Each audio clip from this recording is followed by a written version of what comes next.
fampianarana nanao ny fanolorana ity fotoanantsika androany ity nanolotra ihany koa an'izy Morala izay isoronafo eto androany tsy ho lava taria amin'izany satria ho atombotsika amin'ny ny zokinali ny resaka izay hitondra amintsika ny lahadinika momba ny nino izy ny izy teo eto ny lahadinika momba ny fanalahidy indrindrindra ny tetika hoentina mamelabelatra zany ka dia ometsika azy ny teny ary dia samy mihaino tsara.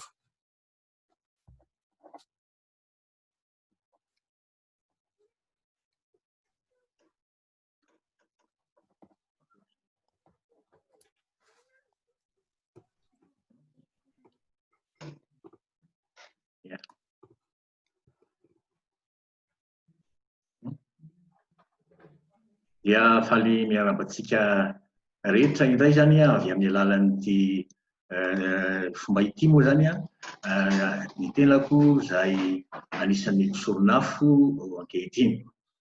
Misaotra ny Andriamatoa Iandry tonian'ny fampianarana izay ny fanolorana teo. Araka ny fanarahana nataony teto moa zany dia ny tenako indray no manomboka ny velakevitra raha hatramin'izay dia Andriamatoa Ranjatoero no miteny hatramin'izay ka ny lohahevitra izay entina amintsika ankehitriny dia mikasika indrindra ny hoe mipaika-panorona hoenti mandahatra. Mipaika-panorona hoenti mandahatra zany hoe azo lazaina hoe zava-baovao ihany zany io ka hitanareo dia misoratra eo amin'ny lohanareo zany le izy vakiko nefa koa tsy dia voatery vakiana amin'ny ankapobeny fa dia mandetsy kelikely zany. Eo amin'ny fampizarana trakifa amin'ny mpikambana ataon'ny fimpima ary natao fanakalozan-kevitra ty efa maro ny boky torolalina ho an'ny kabary saingy vitsy nanolotra paikady na hevitrandraka momba azy miala amin'ny efa mahazatra. Atolotra ampitiavana zany ty hitarihan-dalana amin'ny kirakirany teny sy ny kabary ka tsy anara-davahana fotsiny. Ny fandiniana ny paika-panorana no haingana kilalao-tsaina ity izay azo lazaina koa hoe fanatanjahan-tsaina hoe sport cérébral moa dia sotonina paikady hoenti mandahatra. Ka ny bokin'ny Révérend Père Zarzafy mitondra ny lohateny hoe ny kabary dia fitaovana sarobidy tokoa hiaingana, dia ary ampirisihana ny fihamanana azy satria ahitana ny fomba amin'ny kabary nandritra ny vanim-potoana fahampanjaka mety mitondra ny tarika amin'ny vahoaka. Amin'ny ankapobeny ny mpiambana ankehitriny dia mianina amin'ny fomba fandahatra amin'ny kabary kafaliana na ankaratsiana na andanonana na ara-panjakana mamadibadika ireo tahiri-kevitra mavelon'ny rozoko teo aloha izay nanangana sy namorona tamin'ny fotoan'andro. Nahoana isika taranaka antsika teoriana no tsy mamorona fa mamerina fotsiny ka nefa mivoatra ny toetr'andro. Tsy mety iny nefa satria tsy nisy tari-dalana mety mamorona na lamin-kevitra hiaingana. Izany nanesika nay hanolotra ny ampahany amin'ny fikarohany natao momba ny hay fizaka zonana nahazoana ny mari-pahaizana doktora. Hay fizaka moa ny retorika na ny fahaizana miteny koa zany. Ezaka izay hanatsotra araka izay azo atao ny fampita-kevitra atakaran'ny be sy ny maro. Manao ary nipetrakolana amin'izany kabary no ataontsika fandarana na fandaran-kevitra no hatrehana. Mety hifankahalala tsara ny mpandahatra sy ny andaharana raha amin'izay dia efa misy fifankazarana misy lalan-kevitra na lasitra arahana. Tsy dia misy olana amin'izay satria efa mitovy na ampitoviana tranony any am-piandohana ny dadi-bokanga. Fa indraindray ahoana ny toe-javatra ifandahatra amin'ny kabary izay tsy mifankahalala akory. Voatery hitondra teny ny zokiolona na izay fiaratra na hoe maranitra zany efa natokana ho mpitondra teny hatr'izay. Marina fa efa voafaritra mialoha ny sehatra ihonana. Fantatra mialoha ny anton-javatra ifampidiniana saingy tsy mifankahay ny mpisehatra samy tsy mifankafantatra, tsy mahafantatra koa ny mpanotrona ny andaniny sy ny ankilany. Eo indrindra ny ipetrahan'ny olana satria tsy misy lasitra raikitra sy fiombonana ahafahana mijoloka avy hatrany. Eo no misy fifampitsapana mialoha misy antsoina hoe andrandrano toy ny hoe lalitra sa maroa ho vazo roboana avy hatrany ny rano sa mila fitandremana, misy loza sa tsy mampanahy. Tsy maintsy misy petra-kevitra iangany ao. Mety ve raha izao no atao? Zaza ve raha ity? Mila fisainana, mila fahamailona, aleo manontany foana toy izay manaonao foana. No hevitra ditsika moa dia hoe ny mpanorona hoety mandahatra. Milalao fanorona zany ny aingana, dia milalao fanorona dia kilalao-tsaina malagasy tahiry ny harentsainy satria tahaka ny eseka ho an'izareo rosianina. Filalaon'olon-droa ny fanorona, nefa koa azo faharombonan'ny tarika. Misy natokana ho an'ny ankizy dia ny fanoro-telo, natokana ho an'ny vehivavy dia ny fanoro-dimy, ary ho an'ny lehilahy dia ny fanoro-tsivy. Vehivavy lehibe koa ankehitriny dia ao anatin'ity fanoro-tsivy ity. Ny fombany dia ny anao izay ahataperan'ny vatony ankilany manaraka ny fomba fitsipika mazava, ka ny laka no tena mihasoana izay hitazonana azy. Mazava arak'izany fa misy ny fanafiana, misy ny fiarovan-tena. Tahaka ny adiny malafa iny io ka ny tena mery dia izay mahay manafika, kanefa indrindra koa mahay miaro tena. Ka tsy dia andany fotoana amin'ilay fanazavana ny lalao-panorona isika fa ny fampiarana ny paikady no aroso. Mampirisika antsika koa nefa dia mijery an'io le resaka hoe fanorona io mba tsara nadalina mihitsy. Ahoana ny fampiarana an'izany amin'ny kabary? Na amin'ny kabary an-danonana izay anentanana ny vahoaka, na kabary am-panambadiana izay andraisan'ny mpangataka lahatra ny mpamoaka hanome angatahana, misy taky ao, ary ametrahan'ny mpamoaka fepetra melo ny anekeny, misy aro ao, na amin'ny kabary an-karatsiana izay mikendry ny hampihetsi-po ny olona, ary indrindra miady any am-pitsarana izay misy ny taky ataon'ny mpanozon-doha sy ny aro fetry ny mpanao folovava. Ilaina ny paikady. Tsindriana manokana ny fandaharan-kevitra ataon'ny solombavambahoaka izay tsy mila fahaiza miteny na mandahatra fotsiny, izay ilay hoe parler, fa mila fahaiza mandahatra, mandresy lahatra, miady hevitra, mety hafana. Izay hoe parlementer, dia parlementaire. Eo no misy ny paikady samihafa, mitaky fananana saina tselatra sy fahalalana ny toetr'olona, indrindra mifanandrina amin'ny tena. Mitaky fahalalana toe-tsaina izany, izay miankina amin'ny takefana, izay tsy miankina amin'ny toe-fananana fotsiny, fa mila fandalinana miainga amina tahiry-kevitra samihafa. Mitaky ny fifehezana ny toe-javatra koa izany.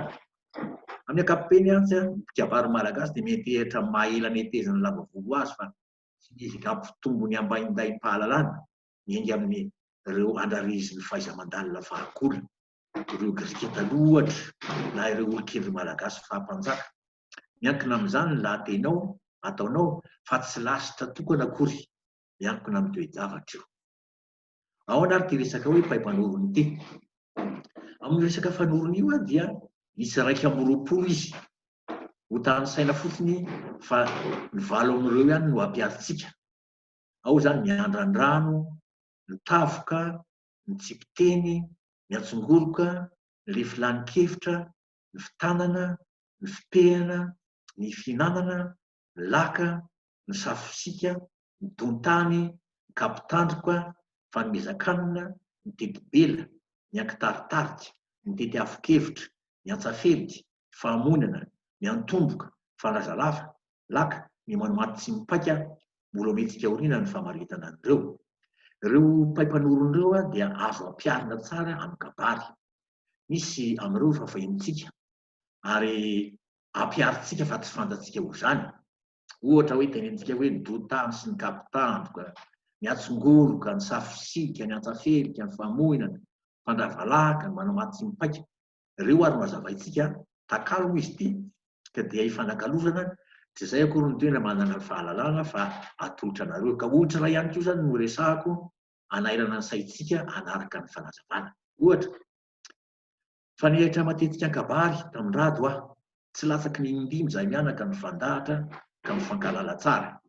Sady misy rohim-pihavanana koa aminay, izy ny mpangataka, ka ankoatra ny lalan-tsaina fanao amin'ny kabary sy ny atsikany eny antsefatsefany eny, dia nasesiny naroso daholo ny dinidinika, ny fanehom-pitiavana, ny adidy an-tokantrano, izay rehetra mitakiako ho setriny, notsenainy mialoha izay rehetra mety ho ambarako mba tsy ho lazaiko intsony.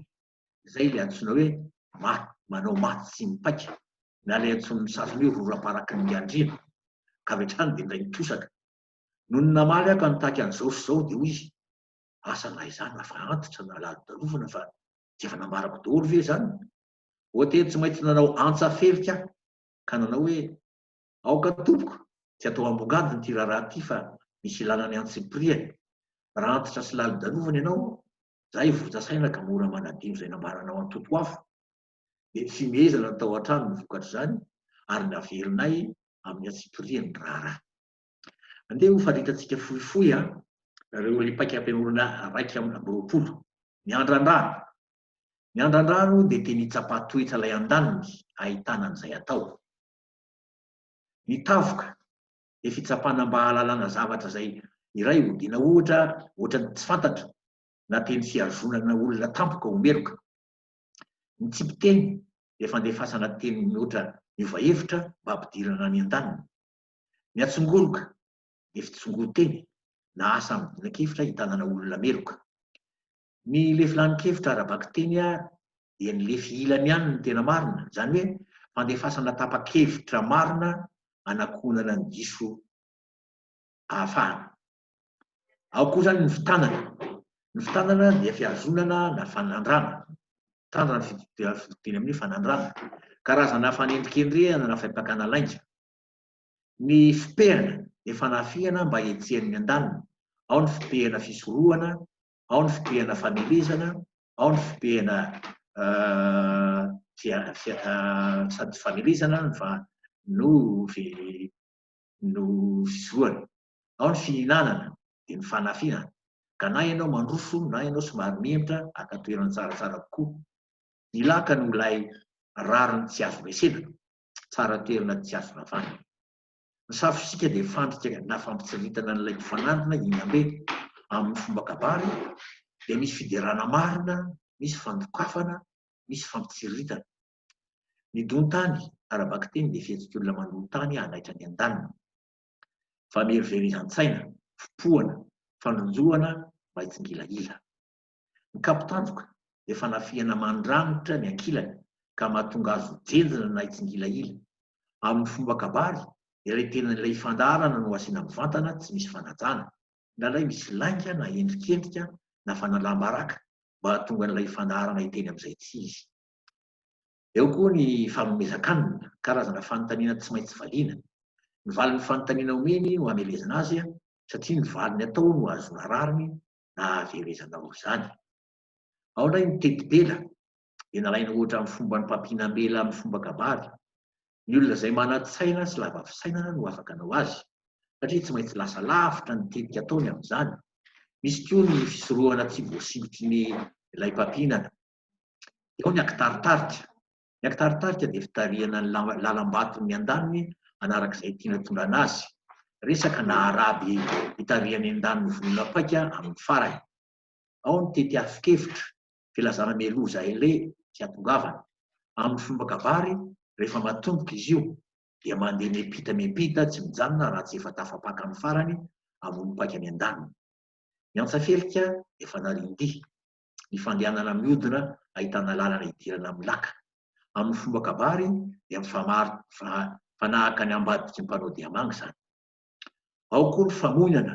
avy amin'ny fototeny hoe foina na tanana zany hoe fitanana raha mamaly ny vantana fa tsy maintsy afelika dia tsy maintsy vono amin'ny fomba kabary dia fanontaniana no atao toy ny vato entina mamono ao koa ny antomboka dia indray fitsenana dia ilay an-daniny avoninana no hoaniny raisina ny teniny ho toy ny marina na marina mihitsy indraindray kanefa atao tetezana hitamelezana azy dia ao ny fandravalaka amin'ny fomba kabary efa fanaovana ny teny amin'ny tsy ampoziny any an-daniny mba hanafoana ny kabary rehetra karazany fanafoanana mihitsy ny lakany an-daniny ny manao maty tsy mipaika araka ny anarany dia fomba ataon'ny olona mampihinam-bela ka raha mbola tsy mipaika ny ray maka akory ny an-daniny dia aniny ataony tsy misy ray fara hitameloha ny laka rehetra mety alehan'ny an-daniny azoany mandrava azy rahateo laha teny samy rery mitohy mandripaka meloha ny laka rehetra tsy anakavaly ilay an-daniny satria izay rehetra mety ho lazainy efa vonoiny tamin'ny valy mialoha daholo ireo ilay paika-pamorona azo anaovana velakevitra malalaka izy raika amin'ny roapolo ireo ary fikasanay ny aoriana zany miamoaka azy amin'ny boky fa tsy betsaka ianareo no nangataka hoe aiza ny zokonaly ny boky nysoratana momba ny kabary efa be dia be na ohatra momba ny kabary fa ny azy zany ny paikady no ameko anareo zany hoe reny takan'ireny le hoe taka ny voalazany Mao Tse-tung hoe raha hanampy olona ianao dia tsy trondro no omena azy fa fintana ka karazana fintana zany no omena anareo dia mianatra ianareo amin'izay ary amin'izay lafin'izay dia raisitsika ohatra zany ilay teo zany takalo moa no fanaovantsika eto ary tsy fampianarana ankizy ity fa fampizarana traikefan'ny olon-dehibe tsy resaka pédagogie ny resaka eto zany fa andragogie io zany ny tsirairay avy raha vao mandeha ny ohatra efa samy manana ny traikefany any anatiny any ka hoe ilay natrehako tariny tako izao ka dia alefatsika mora amin'ny momba voalohany indrindra zany ny andran-drano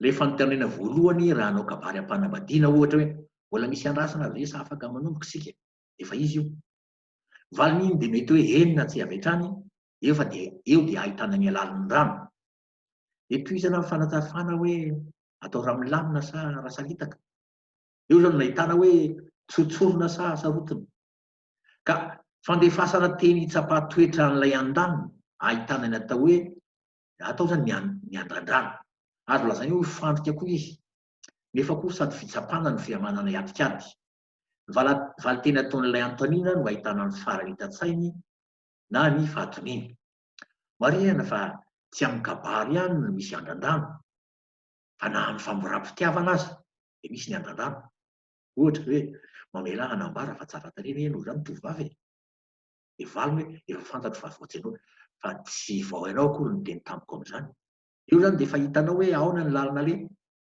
zao koa ohatra ny nataon'ny mpampianatra lalàna hitsapana an'i Jesosy Kristy ny mpampianatra inona ny ataoko ahazoko fiainana mandrakizay indraindray ny andran-drano dia fanontaniana tampoka tsy ampovinao ohatra ny anankiray teo hoe ahoana moa andeha ho atono tsy mahandriamanitra ny fomanga dia maro ny ohatra azo raisina fa samy manao na mikaroka amin'ny trakefana zay ny andran-drano zany hoe raha ikabary ianao zany eo amin'ny sehatra anankiray na mifanandrina na eo amin'ny vahoaka dia jereo tsara vao miteny ray mandeha fotsiny ianao dia efa hitanao sady hoe ahoana fandraisan'ny olona anao zay le andran-drano ahoana indray ny safosika ao anatin'ny mpaikam-panolana dao leo fa netsika ny hoe safosika mampandy andrisa misy sika ataon'ny mpisambo balala hampandy azy fandrika io fampitsirilitana n'ilay mpifanandrina no itenehana mba hangolena azy misy fiderana marina misy fandokafana misy fampitsirilitana soa azy eo mipivarotra sy mpanao dokam-barotra ny tena havanana amin'io zavatra tsotra kanefa tena mila hafetsena raha ohatra ny ataon'ilay zazakely indrindra zafikely ambaboana ny olon-dehibe na ny biby toy ny alika aza amin'ny pelipeli-drano sy ny leladelaka dia manao safisika atao amin'ny tompony zay ny safisika efa enitsika angambany hoe mpanaty rakena ny giandrina toy izao ny faneny izy dia manaty na ny giandrina tena matavy angery ny giandrina zany ombina ovinomby zany marina ve le olo ny giandrina tena marina ka fa mahavela ny giandrina anaty rakena kely zay rakena velety aleo zay arain'lahy taka izany koa no nataon'ny menarana nandroboka ny Adama sy Eva raha mihinana ny tia ianareo dia hitovy amin'Andriamanitra fa ny ohatra tena malaza indrindra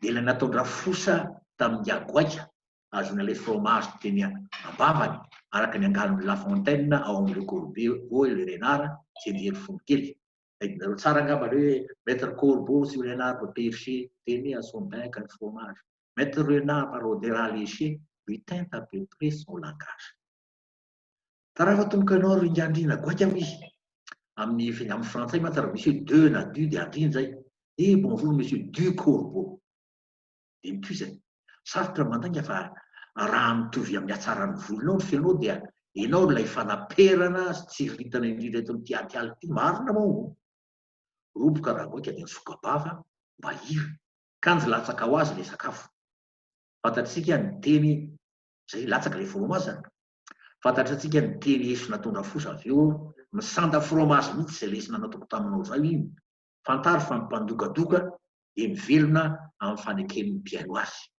mitovy amin'ny kobakambava ataon'ny mpanao politika safisika hitandremana sy misy roana azy dia tsy miovaova teny fa ny rariny ananan'ny tena ihany no tanana mafy manao nandray ny famonana sarovana fa famonana fototeny foy natana eo amin'ny paimpanorona dia fakatoerana inana raha mihetsika ny amin'ny famonana azy ilay an-tany raha mamaly ny vantana fa tsy mahay atsafelika dia tsy maintsy voa mbola iresantsika ny atsafelika avy eo fa fanontaniana no atao hoe toy ny vato aitonamono ty misy ohatra nazavana zany misy zanakavana tsy voatsangana ho zanaka nefa nahazo tolotra ary mbola nasaina anaraka anjara lova indray ihany izy no nyzara lova ny zanakingiahy toy izao ny teny namoina anazy zao ny teny anazy zany ono a manaiky ny didim-pananana nataon'ny tombokolava ianao sa tsy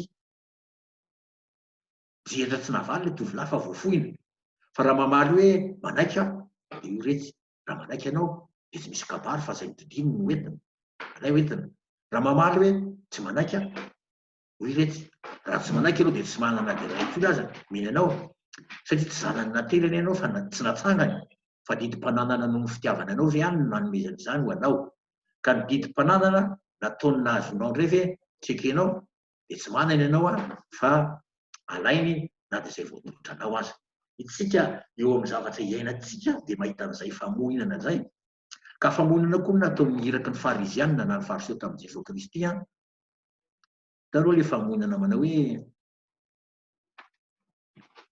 mety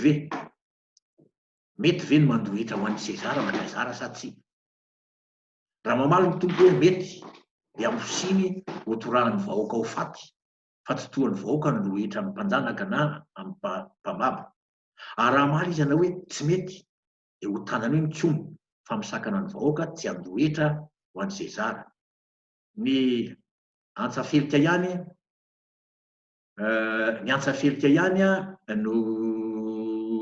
no mety analana an'izay ahoana zany antsafelika zany ny antsafelika de fanarindry fandehanana miodina ahitana lalana idirana amin'ny laka natao mandrebirebena ny an-daniny amin'ny paimpanorona sady fandrika ny antsafelika no famahana olana andeha ho raisitsika le ohatra teo aloha mety ve ny mandoa hita any Kaisara satria eto de tonga amin'le hoe androso maty be hemitra maty renibe hono ny valiny nataony nasainy naka vola misy ny sarin'ny Sezara na Kaisara izy io izy sarin'izy io de io ireo any Sezara de nitoizany hoe alo avy amin'ny Sezara na Kaisara zay an'ny Sezara ary ho an'Andriamanitra zay Andriamanitra ao amin'ny Matio toko fa roa amby roapolo io zay nataona hoe efa hitantsika ankapobeny amin'ny fiainantsika anie na amin'ny kabary zany e indrindra zareo le misy mamantrom-panitra misy le fanontaniana sy akamantatsy reny atsafelika nanaovana azy ndray maka ray farany indrindra ny resaka kabary zany ny voan'ny atsafelika tampoka nataon'le mpamoaka zava-vavy azafady tompokozy any aminareo ve misy voalavo mba nanana saina-tseratra ka novaliako hoe any aminareo nga tsy misy ka hono navaliny any aminakio misy hoy aho de samy vita ka miara-nome fantatro fa fandriky iny fa raha vetrany de naleoko hoe tsy misy de menon'oraritiny hoe tsy ampy sakafo zany fa mosariny zany any aminareo fa ny fako ny ampikanina aza ho an'ny voalavo aza tsy misy amin'ny ilany raiky eo anefa de fanontaniana-kana toko sao misy havana mpandravalaka tsy eo amin'ny mazavatra any aminay mba anafatra farany ny tokony iarovana ny zanany averiko any fa itsika rehetra mpikabary de fa nanana an'izay ny toe-zavatra zany eo amin'ny fikabariana tsy fantatsika hoe reny no antsoina hoe antsafelika reny no antsoina hoe famonana ka misy antoko na karazam-pikabary na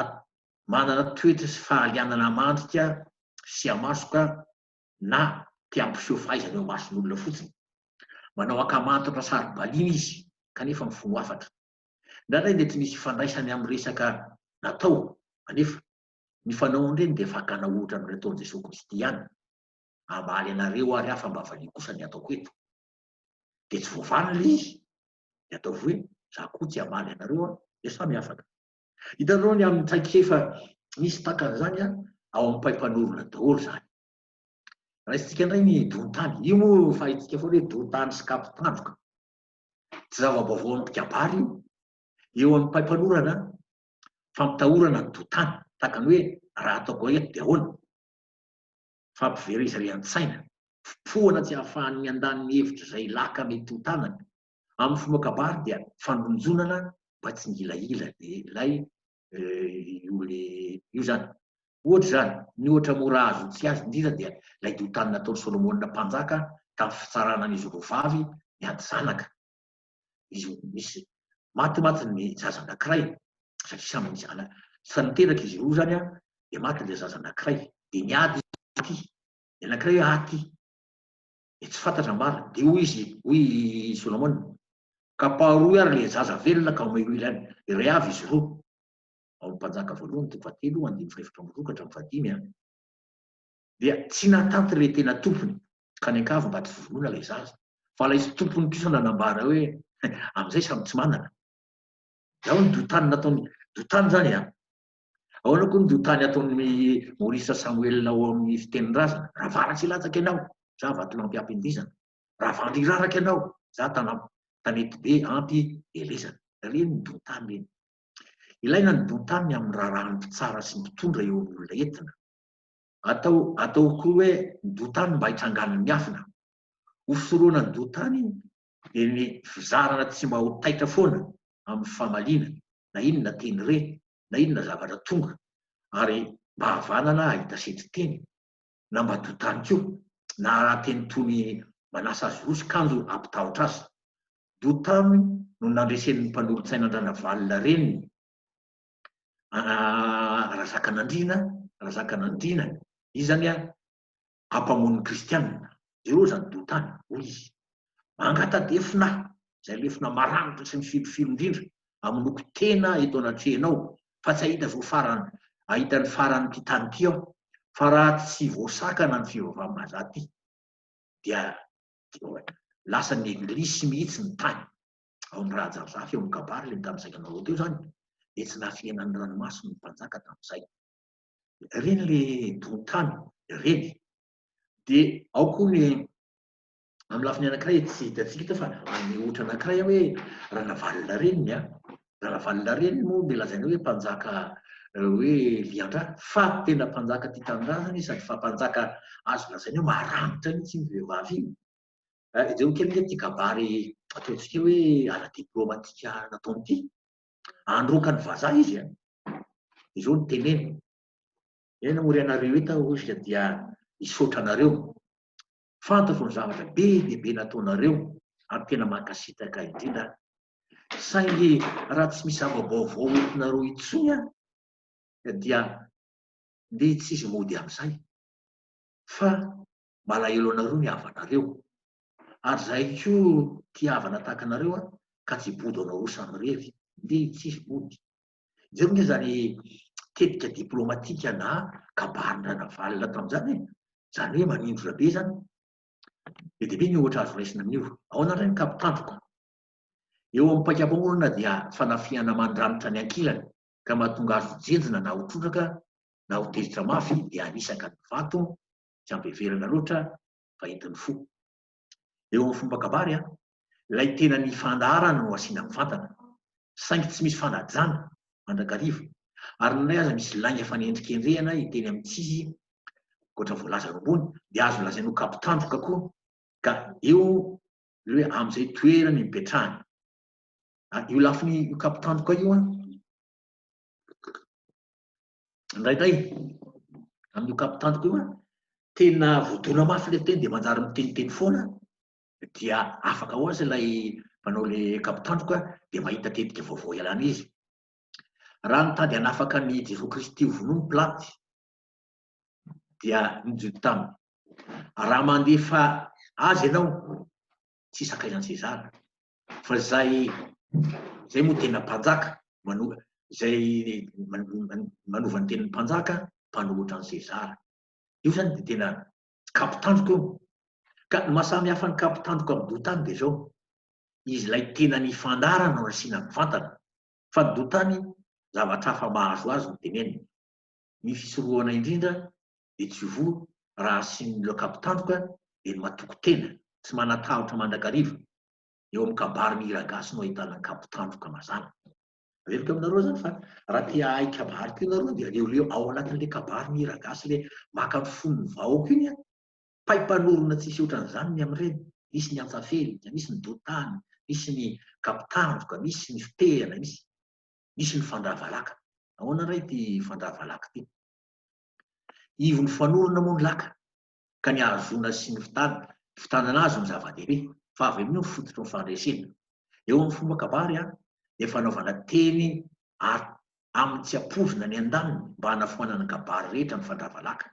Noho izany ny olona manana saina lava fisainana sy malalaka sady afo fijery no havanana afaka amin'izany.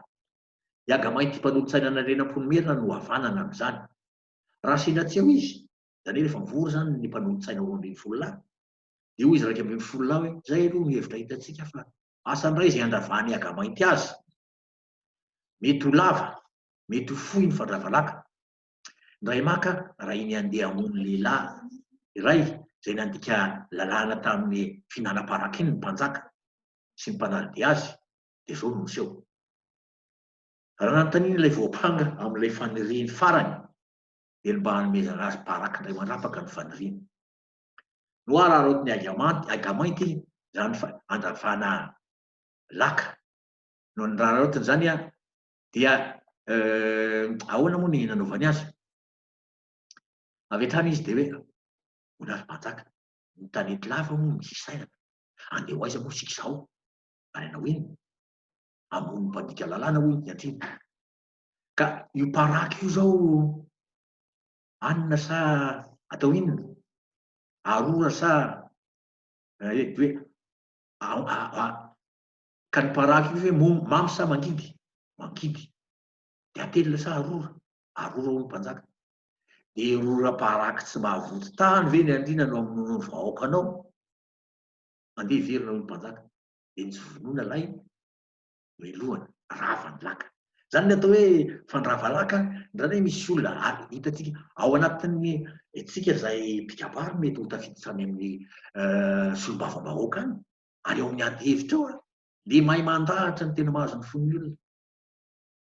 Raha namandrika nanamona an'i Jesosy Kristy ny mpisorona sy ny olona ny amin'ny fampianarany tao am-telopolo manao hoe fahefana inona moa no anaovanao zao zavatra zao ataonao zao? Ary iza ny nanome anao fahefananao zao? Dia noravan'i Jesosy Kristy tamin'ny fandravalaka sehatry-teny izany nanao hoe zaho manana fanontaniana atao aminareo, ka raha valianareo ny ahy dia mba hamanaka anareo koa ny fahefananaovako zao, zavatra ataoko zao. Ary ny batemin'i Joany, izany hoe batisan'i Jaona, avy amin'Andriamanitra sa amin'olombelona? Dia nifampoko izy manao hoe raha valintsika hoe avy amin'Andriamanitra dia ataony hoe ka nahoana ny tsy nomonareo? Ary ataontsika hoe avy amin'olombelona dia mantahotra ny vahoaka isika fa ny olona rehetra nanao an'i Joany ho mpaminany. Eo zao fotsiny navaliny hoe tsy fantatray. Eo koa Jesosy manafona ny famelezany hoe za koa tsy ilaza aminareo izay fahefananaovako zao zavatra rehetra zao. Ao amin'ny kabaritsika ao amin'ireny hitanareo le famonina ao anatin'ireny le fanontaniana fampipandika ary misy a tena tokony olona indrindra izay manana fifaliana manao an'izany te hisehoseho hoe mba atao fitakan'izany. Izay le resaka fandravalaka.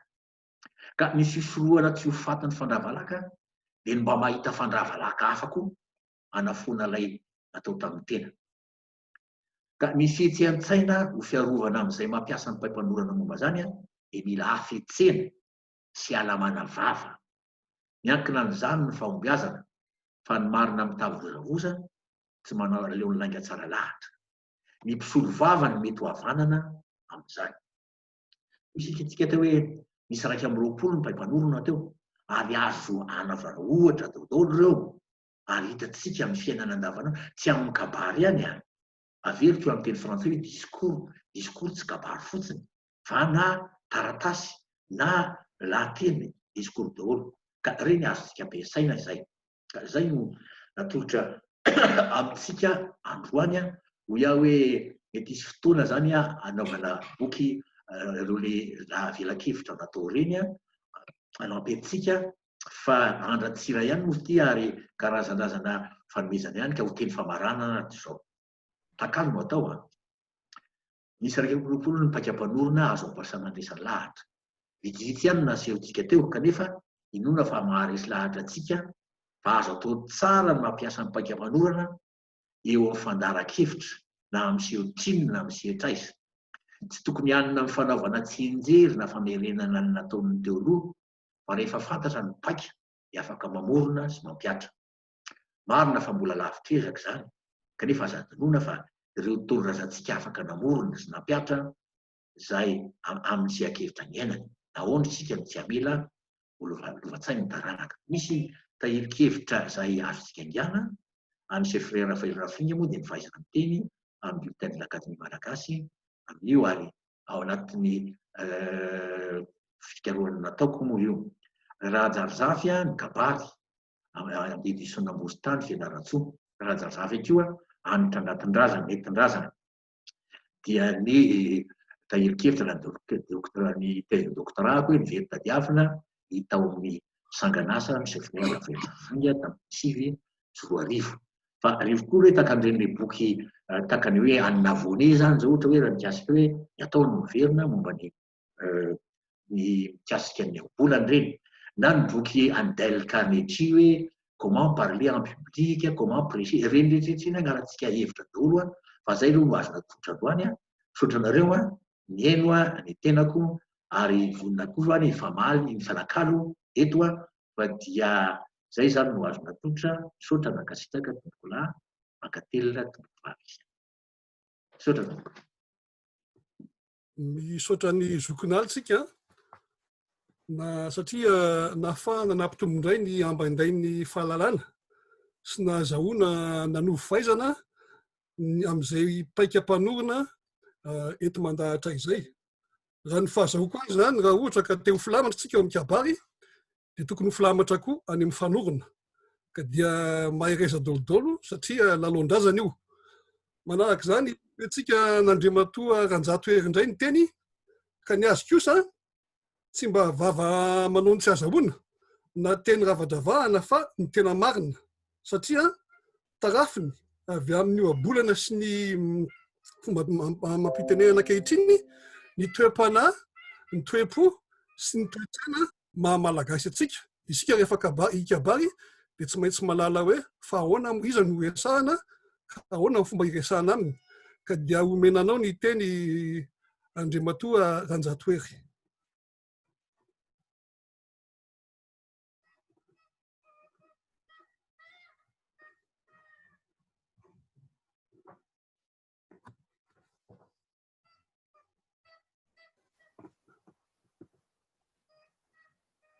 Manatitra ny fiarabanantsika amin'izao takalo andiany faharoa izao. Amin'ny fifaliana tokoa no andiany fahatelo mantsy.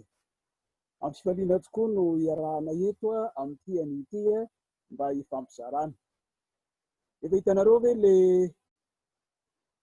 PowerPoint amin'izao?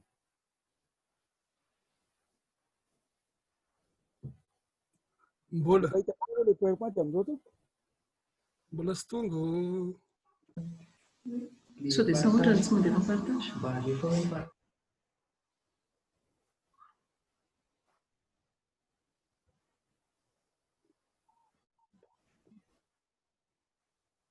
Ao ve?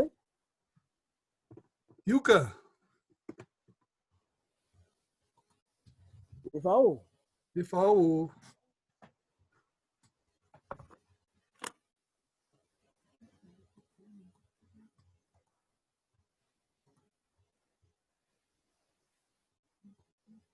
Eny ary tompoko. Ao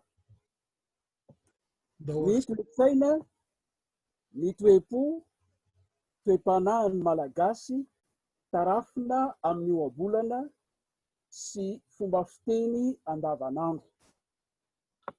Zay no lohahevitra entina eto amintsika indray amin'ity an'ity. Tombondohany isantarana ny resaka. No hoe tombondohany dia entina milaza ny fitombotombohana ny banga